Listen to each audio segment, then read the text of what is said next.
Hello friends, Charlie with Fellowship of the Lost here. Wanted to make a video for you. It's been a little bit since I made a video, and I apologize. Been kind of busy, and I know that's no excuse, but I wanted to make one tonight, and I wanted to kind of pick up where we left off.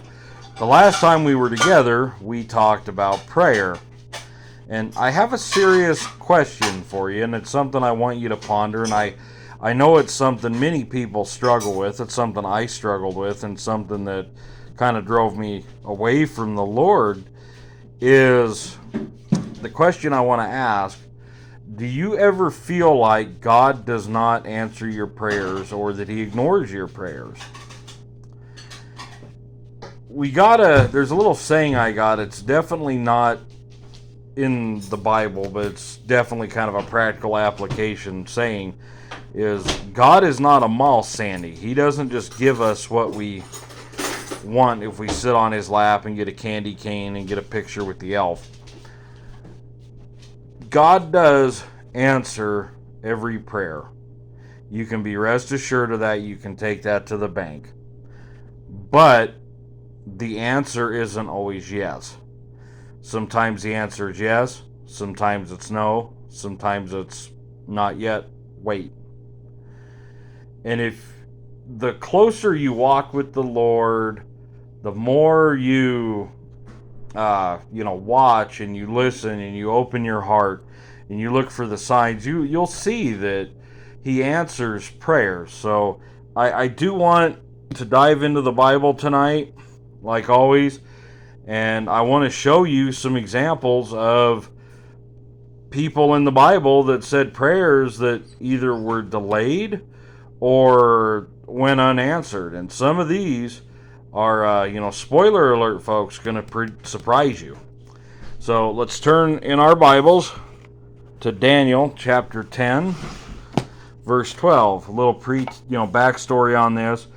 Daniel had been praying for 21 days, and he had been praying, and he had been praying, and he had been praying.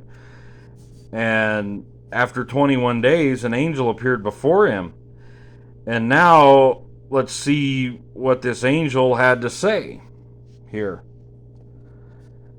Then said he unto me, Fear not, Daniel, for from the first day thou didst set thine heart to understand and to chasten thyself before God, thy words were heard, and I came for thy words. But the prince of the kingdom of Persia withstood me 21 days. But lo, Michael, one of the chief princes, came to help me, and I remained there with the kings of Persia. Angel got held up for 21 days. So it was important that Daniel have patience.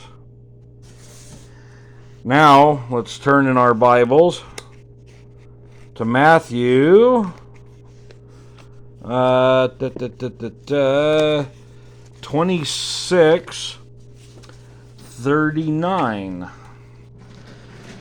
This is when Jesus was in the Garden of Gethsemane, and this is what he had to pray. He was about to be crucified.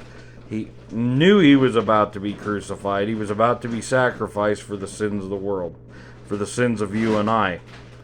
Here's what Jesus had to say.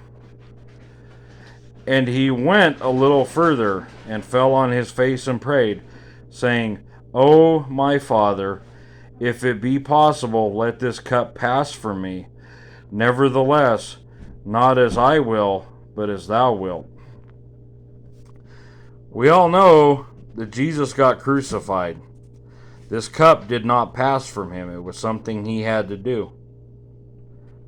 He prayed for another way. His prayer wasn't answered. But remember, not as I will, but as thou wilt. God's will. God will answer prayers, but He's not going to answer prayers that are against His will. I want to turn now to 2 Corinthians 12:7. This was epistle that Paul had wrote. An epistle is a letter to the church at Corinth. And he has something interesting to say here in chapter 12, verse 7, and we're going to read 7 through 9 here. And lest I should be exalted above measure through the abundance of the revelations, there was given to me a thorn in the flesh, the messenger of Satan to buffet me, lest I should be exalted above measure. For this thing I besought the Lord thrice, that means 3 times, that it may depart from me. And he said unto me, My grace is sufficient for thee, for my strength is made perfect in weakness. Most gladly, therefore, will I rather glory in my infirmities, that the power of Christ may rest upon me. I don't know whether he had a physical thorn in the flesh or if that's a figure of speaking. Either way, he had a problem and he prayed about it 3 times. He wanted it to depart. What was the answer? My grace is sufficient for thee. He didn't get what he prayed for. What was his response? Oh, I hate you, God. You're not giving me what I want. No. Most gladly, right there, most gladly, therefore will I rather glory in my infirmities, that the power of Christ may rest upon me. He didn't get mad, he didn't lose his temper, he didn't say, well, I don't like what the book says, I'm going to go follow another religion that I like better. He didn't turn his back on God. He took God's answer to his prayer and he was content with it. Because whatever this was, the Lord wanted him to walk through it. For what reason? I don't know. I don't know if Paul knew. One day I'm sure Paul found out when he came to glory in heaven. But he didn't know. At the time, he had to have faith and he had to trust. Now, I want to show you an example of prayer here that Jesus outlines for us. Chapter 11 of Luke, verses 2 through 4. They asked him, his disciples did, to teach them how to pray. Here's what he had to say. And he said unto them, When ye pray, say, Our Father, which art in heaven, hallowed be thy name. Thy kingdom come, thy will be done, as in heaven, so in earth. Give us day by day our daily bread, and forgive us our sins, for we also forgive everyone that is indebted to us. And lead us not into temptation, but deliver us from evil. The reason I bring this up is for one little part in here. Thy will be done. Right there. Thy will be done.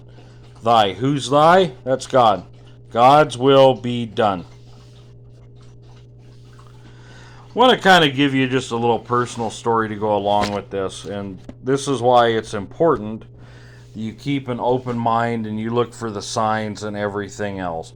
So a little later in the year, a year ago, it was it would be almost a year ago, I wanted to get some bills paid off, put myself in a better spot.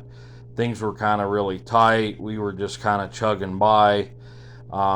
We weren't going into debt, but we weren't getting ahead. And I was pretty down on it. And the way I was raised, if you're not paid enough, don't complain about it. Work harder or find another job or eliminate expenses. I wanted to eliminate expenses, but I needed some more capital to do that.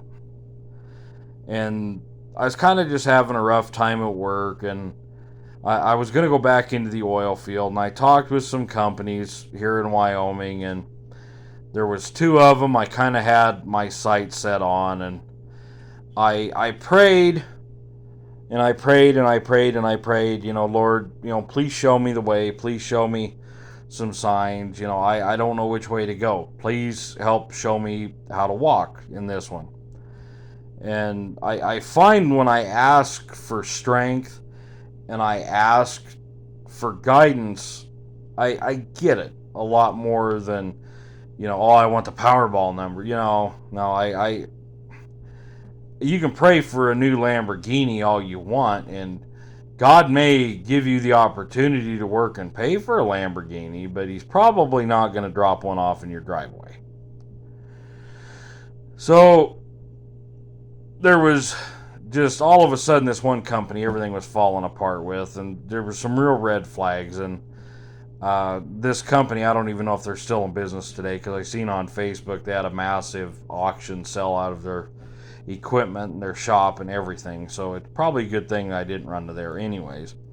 But I was going to go with this other company I had a lot better feeling about, but I still didn't want to leave home. I didn't want to be gone, leave my wife at home all the time, because I'd have to work and kind of live in a trailer, over 100 miles from home, about 150-ish, 150 to 200 miles from home. But the money was going to be better. So I did the math on it. Okay, this is roughly what we're going to make. Yes, it's going to be more money, everything else. And I kept praying about it. And I was going to take the job, and I came.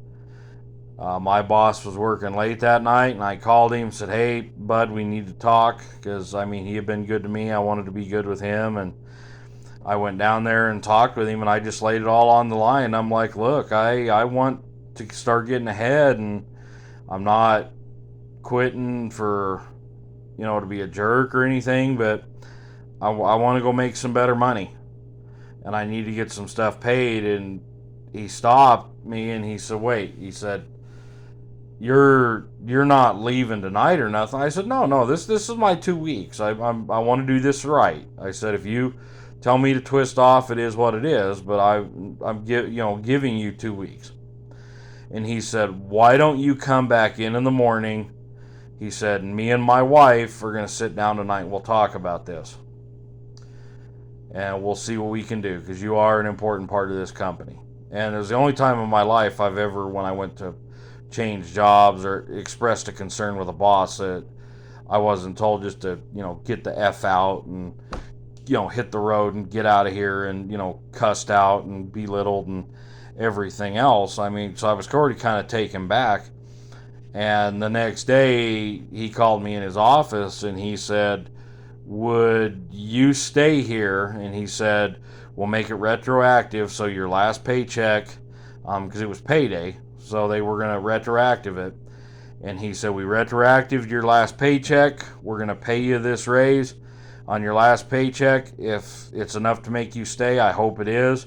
If not, I understand. But thank you for coming and talking to me. And if we can make this work together, let's do it. And it was a $2.50 an hour raise. And I was able to, pay off some bills with that. I was able to get ahead.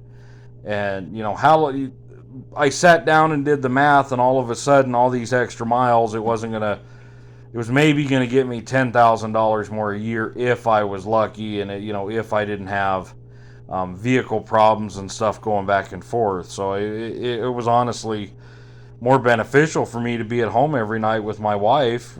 She's happy, I'm happy, and we're getting bills paid. And that was wholeheartedly the Lord answering my prayer, but I was asking the wrong question. I was asking him, which path do you want me to walk, Lord? Do I go with company A? Do I go with company B? The Lord's answer was, stay where you're at. Go talk with your boss, stay where you're at. So he does provide, brothers and sisters. Have faith. Just because you feel like he's not answering your prayer doesn't mean your prayers hasn't been answered or isn't going to be answered. Have faith, have patience, ask for strength, ask for wisdom, ask, for help knowing what, how to walk the path. But don't give up. He loves us. He's got a plan for us. He'll take care of us, friends. Trust me. He will. Hope you guys are having a great evening.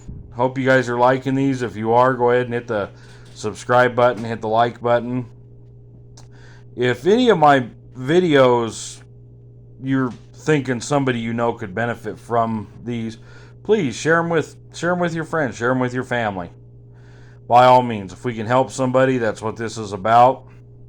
If you have any questions, comments, want to give testimony, prayer requests, anything, please shoot me an email, fellowshipofthelost@gmail.com. Thank you all, and God bless.